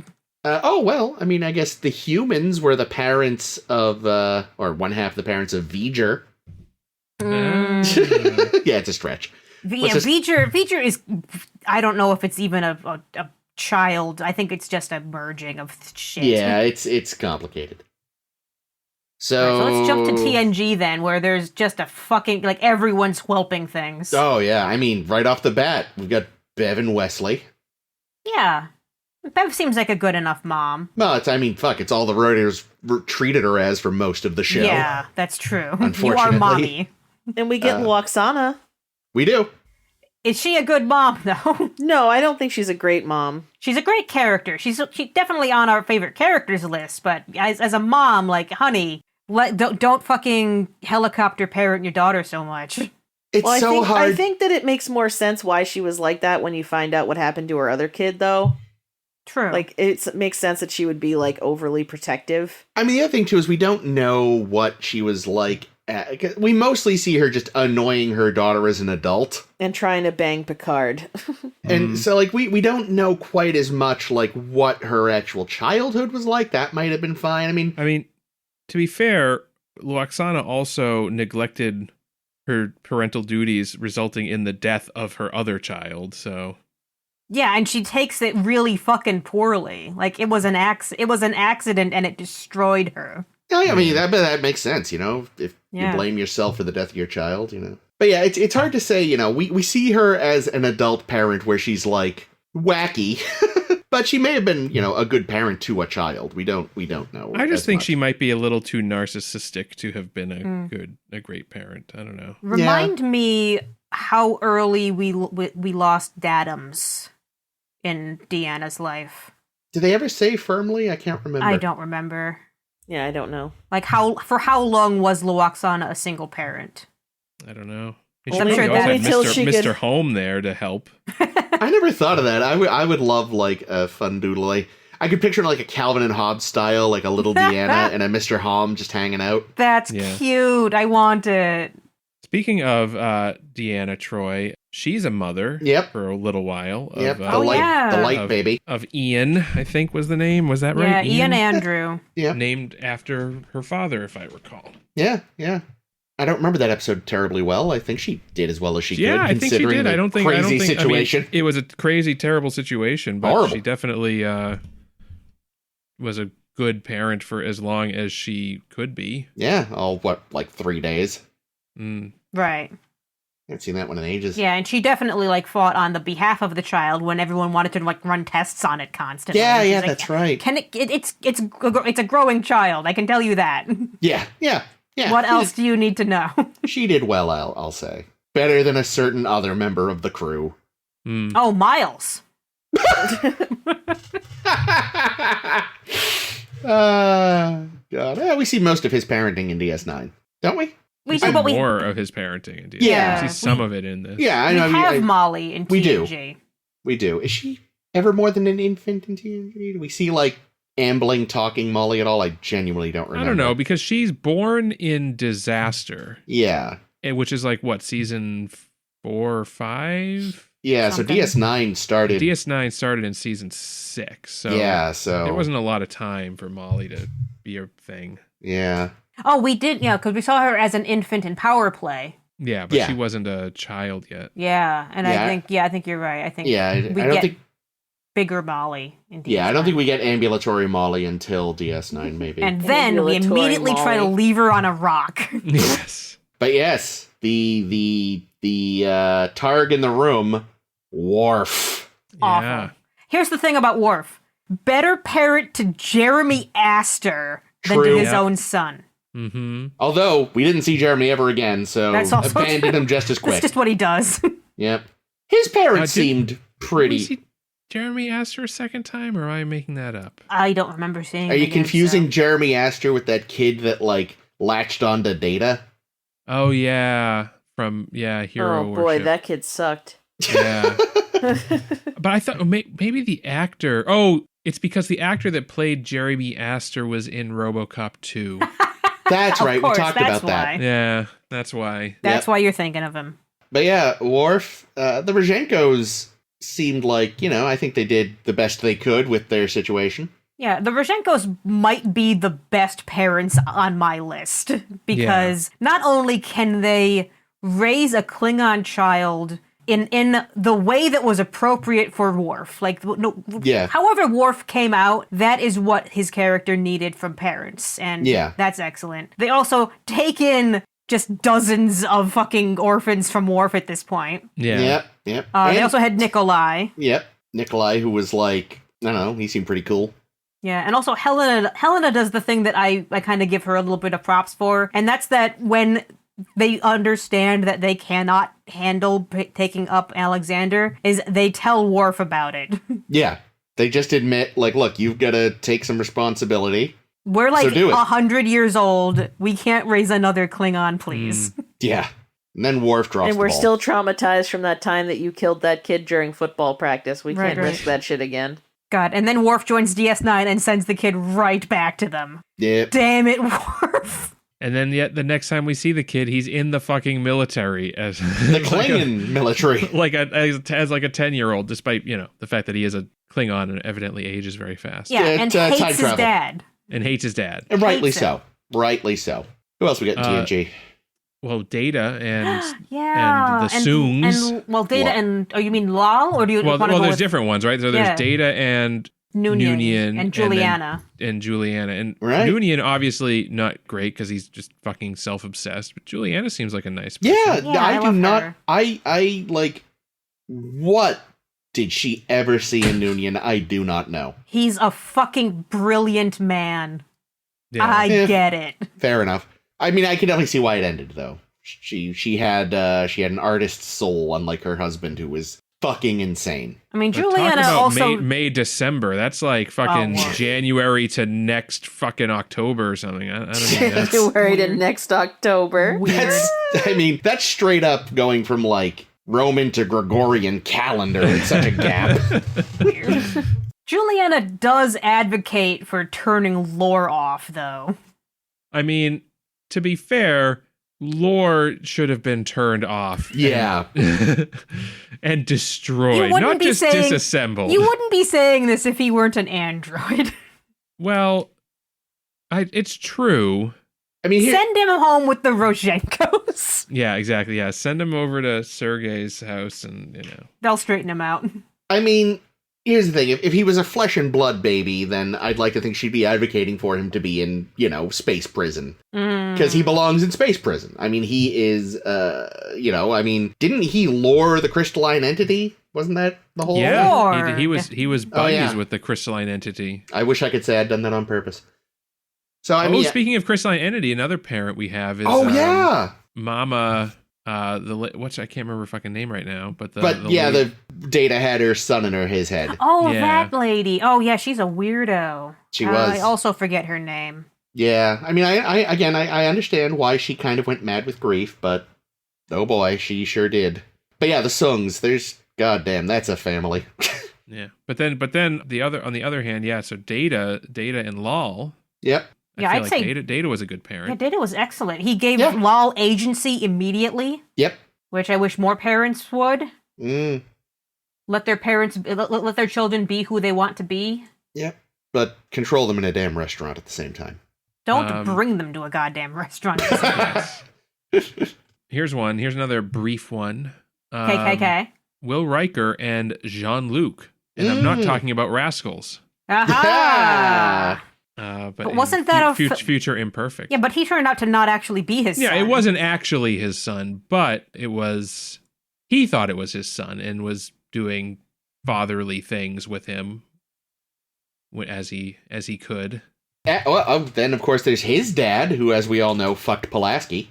Yeah, that's Yep. that's the best thing about Kyle Riker. Those Otherwise, two- not a great guy. Definitely No. boned. Yeah, no, their relationship was weird. Spot and her kittens. There we Good go. mom. From Generations, yeah. Genesis. Oh yeah, Genesis, yeah. We always do this. Yep. Okay, here's an interesting one because I know Jean-Luc hates kids, Yep. but in the inner light, Cayman is great with kids. That's true. Cayman and Aline have really good kids. Yeah, that's true. That guy that Picard was thinking he was a good father. And I Picard only also had that fake child, or the child that the Ferengi tried to trick him into thinking believing was his, yeah. was his child. Oh, that guy. The, like, rock climber, petty thief, or whatever he was. Yeah, I don't remember how he took to that. I don't think well, probably. I mean, I don't even remember. I only vaguely recall I remember as much as I do about that episode. Oh, but speaking of Ferengi, Damon Bach went pretty far out of his way to avenge his son's death. Yeah. Mhm. Yeah. So, if anything, it shows he was devoted. Hopefully. I mean, hopefully he was always devoted. Hopefully it wasn't actually one of these, like, oh no, I was a bad dad and I've been driven crazy because I'll never have a chance to fix it. Hmm. Yikes. What about the families in the Okona episode? Oh yeah, with Oh, the- right, those Romeo and people. Juliet the shit. daughter, and- Terrible yeah. people. Yeah. Yeah, very Romeo and Juliet vibes from Yeah. those families. Another one on my list. I forget the name of the dad, but Jono's adoptive dad. Yep. He- Yeah. Yeah. Yeah. I He mean, was a good dad, Yeah. despite the fact that he kidnapped Jono as a baby. Yeah. I mean, you know. I felt really, that was such a terrible situation. I felt so It bad was. for Jono's real dad in that episode. I thought it was his grandmother. Or yeah, grandmother. That's right. You're right. Yeah, the dad was dead, but because it was a spoil of war Kind of thing. But yeah, his grandmother was like an admiral or something. Yeah. One of our few non-Badmirals Yeah. who found herself in a Badmiral situation. Yeah, I guess I'm mixing that up with the Cardassians' dad from the Voyager or the DS9 episode. Speaking of Cardassian dads, Gul Madred. Oh yeah. Oh yeah. In Cardassian terms, an excellent father. Oh yeah. In human terms, terrifying. I mean, probably fine for the child. Although I guess showing your child the human you're torturing is probably not the best. Well, thing. like I said, by Cardassian terms, that's like the ultimate bring your daughter to work day. Mm-hmm. You know, that's like, she gets to brag about that. It's like, oh, your dad brought you to watch him file? I got to watch my dad torture a lowly human. Yeah, the last one from TNG I was going to bring up is Robert Picard. Oh, and Renee. Renee. Oh. And shit. he's kind of, Robert's kind of a shit because, again, it's, Renee says, I don't want to just be a dipshit like you all the time, Dad. I want to explore the stars. I want to be like Unky JL. Renee, the ultimate oopsie baby. Because holy shit, Robert was like 103 and Renee was 10. Yeah, there's another gap there. I think another one worth mentioning, since we've talked about all the other crew's parents. Actually, two. I want to bring up two more crew parents. Do it. We never see it on screen, but Ro Laren had a dad, we know, and she watched him die. But the one I really wanted to mention was Geordi LaForge and his parents. Oh yeah. Yeah, his mom, who is presumed dead. Yeah, I forgot about that. She went missing, right? She was being impersonated by some kind of alien monster. Right. Forgot about that. But his dad also in Starfleet. We find out in that same episode, I believe. That's right. Forgot about all that. Yeah, don't we see him on a screen or something? Am I nuts? Maybe. Okay. Yeah. And LaForge hasn't seen him in a long time? It's his dad that tells him that his mother's gone missing. Right. Yeah, I feel like a lot of people a lot of Starfleet people come from Starfleet, it seems. Which I guess makes sense, because half the time they probably grew up on bases or on ships or whatever, and it's just like, yeah, okay, fine. And one last TNG. Not a parent, but a grandparent. And I'm talking about Nana. Yeah. Who's dead. Nana Howard. Oh. Nana Howard. I thought you were going to say Ira Graves. Oh, well, there's him too. But no, I was thinking of that randy old lassie from the Highlands of Scotland. Space planet. Scotland, yeah. Space Scotland. Hey, as Caitlin would say, get it, girl. Yeah. And she sure did. And she wrote some saucy journal entries about it. Oh, God. All right, that's all I could think of from TNG that's worth bringing up. Yep. I think that one of the really big things in Star Trek and most fucking media is families with one parent or with a parent who has died tragically, and that is your character's backstory, because it's almost everyone. Oh, yeah. Like Speaking in of Deep which, Space Nine, we have another one. Yeah, big one. But goddamn, if that's not just one of the most wholesome parent-child relationships. Ramen Nog, man. You're not wrong. No, I'm not. But obviously, we were leading up to the Ciscos. Yeah. Well, and generations of Ciscos. Yeah. not just Ben and Jake, but Grandpa Cisco too. Joe. Yeah. Who also single parent because his prophet-possessed wife got unpossessed and was like, "Who are you people?" Yep. Or I guess so. Does that mean that we can consider the prophets and Ben Cisco also as a dysfunctional parent-child relationship? The prophets are probably up there as worst fucking parents. They are. Yeah, they're horrible. They are as bad as Icheb's parents. Well, I was gonna say they are like as bad as Joe is good. I mean, here's the thing. They kind of are like Icho's parents because they specifically created this child for the purpose of destroying their enemies. Yeah, no, you're right. Damn it, prophets. Wow, they suck. They do suck. But I we hate knew them. that. But yeah, Joe's great. Obviously, Ben and Jake is just a fantastically written parent-child dynamic. Yeah, and here's the thing I wanted to also bring up because it ends the series, and that's that Ben and his other child, Cassidy's baby, don't get to have a relationship. And I remember that Avery Brooks, like, specifically said to whoever was writing that scene, like, it's going to suck that Ben has to leave Cassidy as a single mom, and I want you to, like, include this little line that, I will return, even though he's not fucking returning. Yeah, but leave the door open. Yeah, leave the door open, because he knows, like, that would make him a bad parent if he is willingly leaving his unborn child. Yeah. To do what needs to be done, to throw Ducat into a fire cave. Yeah. I mean, I think, thanks to what has been instilled in him, I am willing to bet Jake had a lot of involvement in his little brother's upbringing. Oh, I'm sure. I would suspect that as well. He seems like a good guy. Yeah, Jake would be a great brother. Yeah, he'd but work he had to a fill great that role void. model for father too, though. So Yeah. I love the Siskos. They're like my favorite family. Honestly. Oh yeah, so well done. And again, like I was not kidding though. That Rom and Nog is really a great. After that, like first season where they're just mostly there as comic relief Ferengi, but like once they actually are written as people, Rom, especially when like Rom is like, you do not fuck with my son, Quark. I will end you. Let him go to Starfleet if that's what he wants. That is his choice. Yeah. And they also see some development from Rom, because early Rom, like, he grows as a parent, because originally, like, he doesn't want Nog hanging out with that human trash. Yeah. He doesn't want him going to Keiko's classroom and learning shit. Well, and Ben didn't want Jake hanging out with that Ferengi boy. Yeah, exactly. They both made their fathers better people. And yeah, and even like, Rom even admitted like he kind of wanted to be better because he saw Nog wanting more out of life. So they really like both influenced each other a lot. Yeah, that's all really lovely to see. Although Pritadora as a mom, fuck her. Fuck Pritadora, man. Well, wasn't that some kind of weird Ferengi, like they had a contract thing and it ended and she was like, see ya. Yeah, exactly. Yeah. Well, I gave you a son. Business arrangement. So at least it wasn't a tragic single parent thing in the traditional sense. Tragic for Rom, but I'm sure on Ferenginar, kind of normal. Bet it happens a lot. Yeah, it makes you wonder, because I know we say Ishka. Ishka is also a great mom. Oh yeah. And she had I don't know, I forget what Dadam's name is. Daddy Quark. Quark.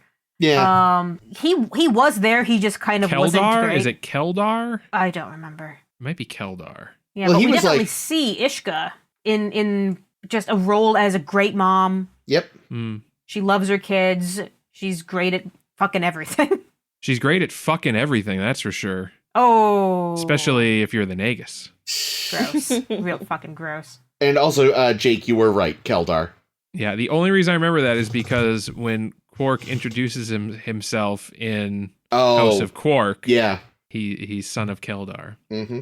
Oh, I was going to say, parents, good possibly, but dubious choices. Bashir's parents. Okay.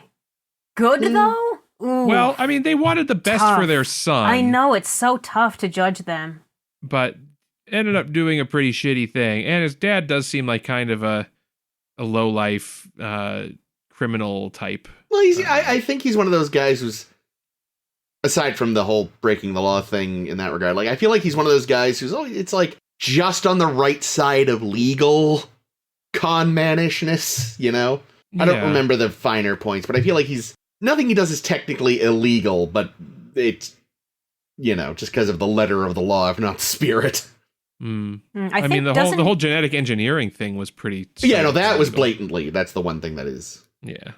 Doesn't he also, like, end up taking the fall at the end, kind of on Julian's behalf? Yeah, he takes responsibility to save Julian's career. I'll go live in that paradisical jail cell with Tom Paris forever if you let my boy continue to be a doctor. Which fair enough, because again, as we said at the time, it's not like Julian asked to be genetically engineered. He didn't have any say. Seems weird to hold it against him.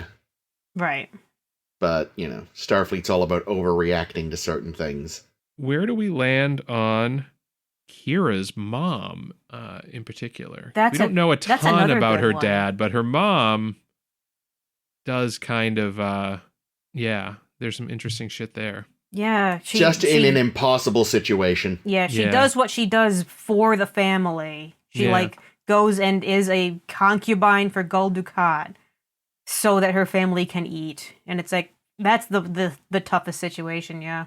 And, as far as working for the enemy, for the sake of your family, being, sleeping with the enemy literally is way better than actively, like, harming your own people.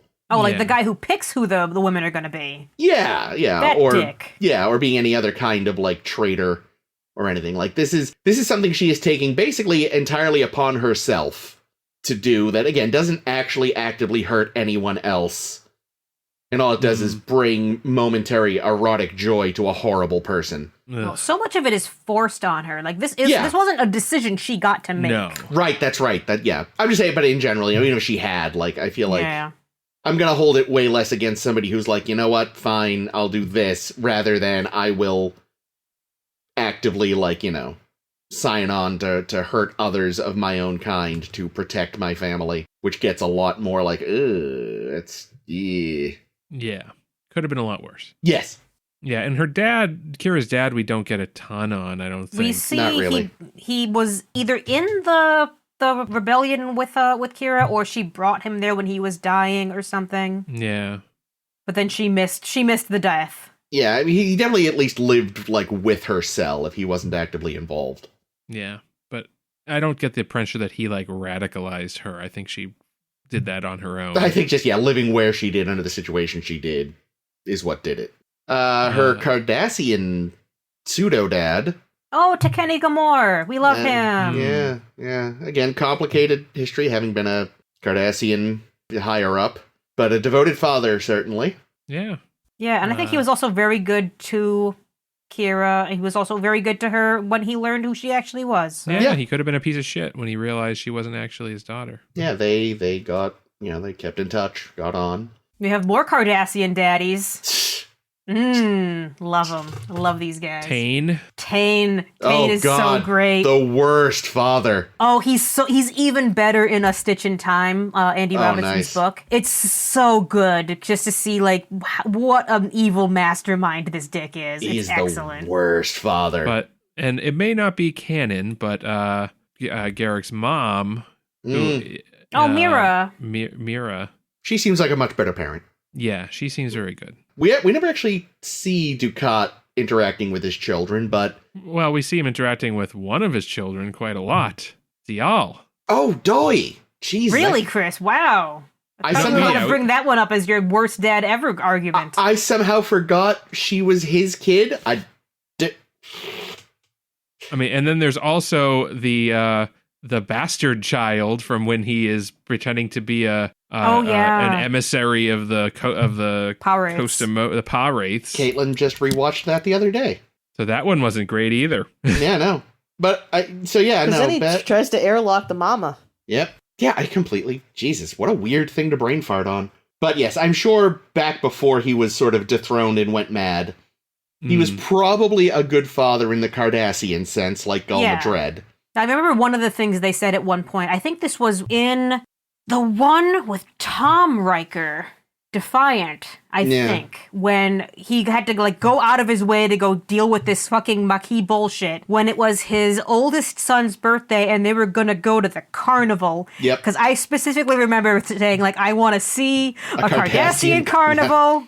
What are their balloon animals like? Weird little vole things. Does Kira get on the board as a quasi-parent because she helped carry Kirayoshi to term? I don't know. Because that would make her a surrogate, wouldn't it? Yeah, I guess that's more surrogate. Yeah. She doesn't raise. But isn't it like Kirayoshi. a surrogate? Isn't it like a surrogate mother though, or are they just a surrogate? Like, what are they? I mean, I don't even know if I would say surrogate if so much as just a functional incubator, right? Because she's not. Her genetic material isn't really involved. Yeah. But still, I mean, she puts a lot of strain on her body. Yeah, it's true. And she does then have a... Go ahead. My question then is how involved in Kiriyoshi's upbringing, general existing, is there going to be? Yeah, I don't think there was loads that they showed. Yeah, I think it's nearly none. Yeah. Odo tried to be a father. Yeah, Odo and the floppy baby. And of course... Baby Odo. Yodo. And then, of course, there was his semi-dad. Oh, gosh, Morapol. Yeah, Morapol. I'd count that. He was... Hit and miss. I mean, thing is, he didn't realize he was a father for a long time, I think. Oh, fuck, this thing's sapient? Fuck! But damn it! Even once he was, I think it wasn't until after Odo actually left that he'd realized he was a father, really. Yeah. I think there's a little bit of, like, Sarek Spock going on there. Yeah, that's a good way to put it. His actual parent, the Great Link. Worst parents. That just awful. Terrible. Just awful. All right, the last one I could find on Deep Space Nine is Giannis Tegan, Ezri's mom, who's just a piece of work. Oh yeah. Oh god. I forgot that fucking episode existed. Yeah, it wasn't It's a very forgettable episode. It's terrible. There was like her kids pretty much all turned out just wrong uns except Ezri. I mean, it's because they're like criminals. Like they're a family of like criminals. Yeah. This is our life now. I guess we're just criminals. Yeah. I forgot about that. Yeah, I think that's all the major ones from DS9. Trying Yeah. to think, is anybody else big? Yeah, I can't think of anything. But yeah, no, those are good ones. Oh, those Bajorans that adopt a Cardassian and teach him to hate himself. They sucked. There are those people. Fuck them. Those They're people. the worst. Yeah, And hate your own face. Oh, parents, why? Yeah, no, God. And then there's all those progeny on that like impossible planet that like disappears. Yeah, I feel like they were all doing the best they could. The woman from Paradise. I forget her name, but we called her son the meat delivery or something. Oh, that bitch. That fucking bitch. Oh, fuck her. Who very clearly was like nepotistic as hell with her son. And he probably never went in the torture box. Oh, definitely not. And she was basically just trapping everyone there to live her shitty society. Perfection or what Paradise. the hell is that? Paradise. Yeah. How about, I mean, I guess we don't see her mothering too much, but the woman who gives birth in the quickening to the unquickened child. She gave her child a chance. Yeah. Yeah, she did everything I'll she count that. did for her kid. I think that makes her a great mother. Yeah. Oh, and Odo had to try to raise a Jem'Hadar for a few minutes. Oh, that's true. From the abandoned. That was awful. He tried. There was the guy whose was it his daughter who was in the box From Vortex. Yeah. Yeah. Yeah. Yeah, that was his daughter. That's what I thought. And Odo had the key. Mm-hmm. Weird episode. Very. Yep. Yeah, it seems to be all the important ones. Yeah. Jumping to Voyager, I think we have a lot less in Voyager for, reasons, because, they don't have as many times where we can interact with people's families. I mean, the Parises. The Paris. Which the we Paris mostly... boys. Yeah, we mostly know from Tom's bitter point of view. This being Owen Paris as Daddams. Yeah. Yeah. Because we do see Tom as a parent a bunch of times. He and Janeway had their salamander babies, of course. Mm-hmm. And I bet you anything they would have been great parents to those salamander babies. They would have, yes, if they'd been given the chance. Instead, they're being eaten by a predator. God damn it, they were so cute. But we also see in Before and After, when in the kind of fake alternate timeline thing that's happening with Kes and Tom had Linus. That's right. Yeah, that's right. And he seemed to do great. Yeah. And Naomi Wildman and her mom, who is apparently disappeared completely.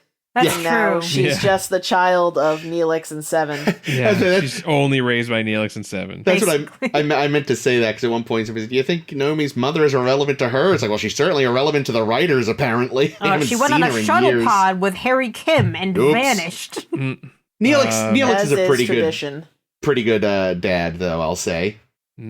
Based, if we assume he's sort of Naomi's semi-guardian. Mm-hmm. Godfather, right? I mean, I think we will see Samantha Wildman again. Ever again. I don't remember. But no, he's doing a good job. I'm sure Samantha is, if they'd actually show it. Seven's parents are idiots. Oh god. His parents? Seven's. Oh god, yeah, the fucking Hansons. Mostly, I mean, again, the wife could have tried harder to stop him, but mostly the dad is definitely like the driving force of the stupid fucking idiot. Fucking ugh. Chakotay and his dad have an interesting relationship. Deeply strange relationship. Yeah. Until death, and then they're friends again. Right. We don't really know, like, seems like Janeway probably got on with her old man. We don't know since we don't see the real that's him. true. We don't see the real one. But her what she has said about him seems quite positive, so. We can, now, not Catherine Janeway's dad, but a different Janeway dad. No! Henry Terrible. fucking Janeway. Terrible. Oh, Poor Jason. Jason gets beaten at school every day because of his dad. Only good thing he did was find him a good stepmother. Mm-hmm. Yeah. Oh, I knew. Once you started saying it, I know exactly what he's about to bring up. We know Tuvok is a dad. Yeah. But we don't know much about that, but we know that he his has children were well behaved. Yes. Yep. He's probably a very good parent in the Vulcan sense. Mm-hmm. The EMH had a hollow family briefly, and he was a terrible dad. Oh, yeah, no, the worst. And then he, of course, had an actual child down on Speed Planet. Yeah. Right. And he just left. He left and didn't seem to care. Well, Oh, he cared. He asked Daniel Day Kim to check in on him. oh yeah, that's true. He did. He's dead by then. Well, He's his long legacy. dead. Look, he got snatched away by the teleporter. By the time he could have asked to go back, it would have been too late anyway. That's true. Of course, B'Elanna and yeah. her mom on the barge of Z-Dead. Yeah, Oh. another strained relationship with Deeply. And I don't think we don't see it, but we know that she has a father, a human father. Who I as think well. she also didn't like. It sounds like who it. left the family, and she was Yeah. sad forever because of it. The Kims seemed to get on with Harry, from what we've been told. True. Yeah. The Kims were fine. Seven's Yeah, so- a good oh. mom to her dronelings, which we just talked about. She's learning, but yeah, she's getting better. She's trying her best. Yeah. Aren't all parents? Well, no, No. but I mean, the best of parents are only trying their best. That's what I mean. No, Oh. I think some have actively known they're bad. Here's a bad one. Good. Seska and her not Chakotay's baby. Oh, Seska as mommy, yeah. She She just had a baby to be a psychopath just to Chakotay about it. She did Yep. seem to care about it when she had it, though. Maybe. It's hard to tell. She was Yeah, nuts. I don't know. She seems pretty self-involved. I'm willing to bet its father is a terrible father. Oh yeah. Well, we see how Kazon, like in the Nog episode, how Kazons are kind of shitty people, just True, in true. general. Although that might have just been how that branch does. It's hard to say. That's Yeah, true. and that's just how their people do. In their culture, they're great parents. Yeah. Mm. Yeah, again, like I said, How can we judge them? Yeah. Rudely. We don't know a lot, but we have seen Kessa's father. Yeah, I remember him like restraining her because she wanted to be more curious, and he was like, "We don't do that. Yeah, but that's We live in the mall." Yeah, that's kind of his whole culture is like that. Exactly. So it's like We live in the mall. they did. They I did. know. And then, of course, this week we met Lucan and Yifei, Ichib's parents, who are fucking monsters. They're terrible. Don't like them. Not good. Might be up there with the very, very worst. Yeah. They're pretty bad. Yeah. Number one, though, probably still the Prophets. Oh, Yeah, they're as awful. worst? Yeah, that's true. That they're pretty fucking bad. Actually, here's a question for Best. What do y'all think of the Borg? They do have Borg baby. They raise all these children in their maturation chambers. They bring them up. They have them in their culture. In Borg culture, they're the fucking best. Oh, I feel There like are no bad Borg parents because they're all the same. that's that meme people have made of like Obama giving himself the medal, Yeah. like Borg declaring themselves best parents. Yeah. There's also another in Voyager that will be a spoiler for a future episode, so I might just put it in the blog. We'll see. We'll see how much of this makes the blog, because this is already nuts. Mm. And there's so little in Enterprise that I could find. Yeah, from what I recall, We see Travis's family-ish, Yeah, Travis, I think, in a flashback or something. Yeah, Trip's family comes up. I won't get into details. Okay. We briefly see. Henry Archer? Yeah, he's a big influence on Johnny Boy. Archer, Jonathan, but he has passed away by the start of the series, Yeah. so that's Oh, not a right. spoiler. There's a couple flashbacks though. Yeah, we very briefly see the Englishman's father Reed. Reed's father for a pretty funny reason. Although I think their actual relationship might be a bit because I think his father wanted him to follow in the family footsteps into the regular Navy, but he went to the Space Navy instead. Eh. I think. Yeah, it's been a while. Oh, we do eventually see T'Pol's mother. I forget. Oh, really? Yeah, Okay. Yeah, I forget what the situation is, though. It's been a long time now. Yeah, there's some parental stuff there. We'll get to it. But yeah, nothing as major as, I think, Yeah, you don't have a kid on deck or anything. Nothing has ever been... definitely the most major character family stuff is definitely DS9. Oh, for sure. Phlox has many wives and children, right? Yeah, we don't really ever see the kids, We don't see them. It's just, but it is talked about that they have like a... Oh my god! They're like a polyamorous sort of society. Dax! Oh, Dax. Like Emily and Audryn had... Or Audryn specifically had like tons of kids. Yeah, there were a bunch of Dax children we never saw. And she admitted that she was a shitty parent. At least one of them, yeah. Who was the bad parent? I don't remember. All of them, because they're the same. I feel like one she said was particularly bad at it, but I don't remember. Yeah, there were many Dax babies running around, and sounds like, yes, at least in one case, maybe all cases, it didn't go great. Jadzia maybe would have been the first good Dax parent if not for Gul Dukat.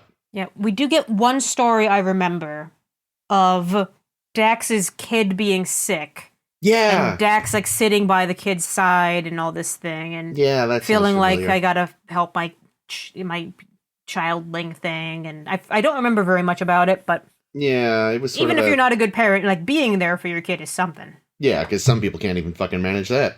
Mm-hmm.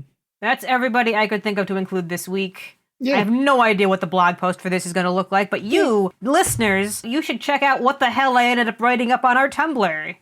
I may have clumped them by genre or, like, category. It's just the sanest way to do this. It's going to mostly just be Worf's a bad dad, Sisko's a great dad, bada bing. Borg Collective forever. Horda's the best. Oh, yeah. What about Space Whale Mom that we murdered? Oh, from Galaxy's Child? From Galaxy's Child. Jesus. Oh no, poor Space Whale Mom. Ames will figure it out. Her Borg bias will show. It will. Always does. Borg and Cardassian bias.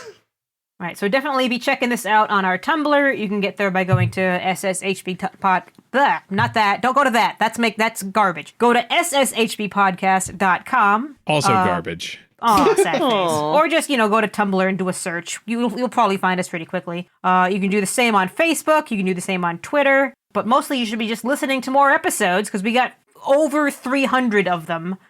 Holy cow. Definitely be following along. I use SoundCloud. You can use whatever podcast application you like, whatever fits best in your phone machine or on your computer machine, or just yelling into the void until we shout back. Because next week we have more Voyager episodes to tell you guys about. Woo! The episodes are going to be Good Shepherd and Live Fast and Prosper. Wait, but Mark Shepherd was already in the show. Damn it. Oh, wowee there, folks. Thank you, Jake, for that. This has been Ames. This has been Caitlin. This has been Jake. And this is always Chris.